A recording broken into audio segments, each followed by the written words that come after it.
There's an untold story here on the East Coast that is pretty common on the West Coast.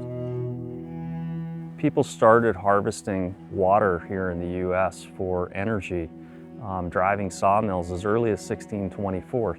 The footprint of what was done historically, although the forests may be regrown, farm fields may still be there, but the impacts to what was done to our rivers are still ongoing, and they are holding back what the fishery's potential is. And so doing restoration projects, doing things through the Maine Headwaters program, these are targeted efforts to try to rebuild salmon habitat, to rebuild the salmon runs.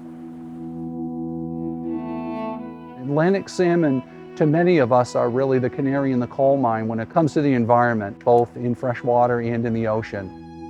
And species like Atlantic salmon, which are cold water fish, are going to be much more sensitive to those changes. And for those species to persist, to thrive in the future, they basically need to get to cold water in the springtime, in the summer, on their own schedule.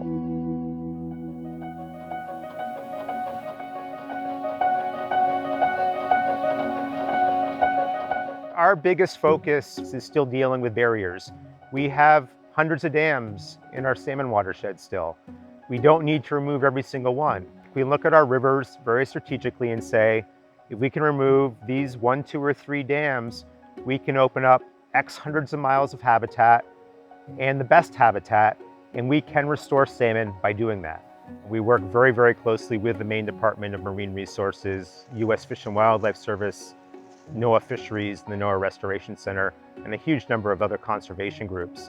And collectively, we've got a lot of knowledge, a lot of expertise, and a lot of tools that allow us to say, these are the areas that are most important for Atlantic salmon, for alewives, for these other species. And that allows us to take a focused approach to put our dollars on the ground and get the biggest bang for the buck with the resources that we have. Everybody is always excited to see the fish return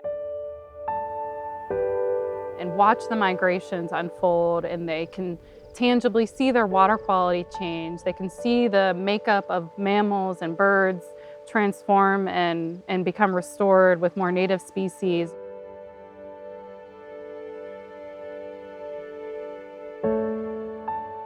We've been extremely successful here in Maine getting large federal grants to do a lot of restoration projects. And as part of that, we also have to raise a lot of private funding. And we've been able to do that over time for small projects and large projects. As the amount of funding available gets more competitive, the support of our members and our donors is critically important for us to continue our restoration and conservation work here in Maine.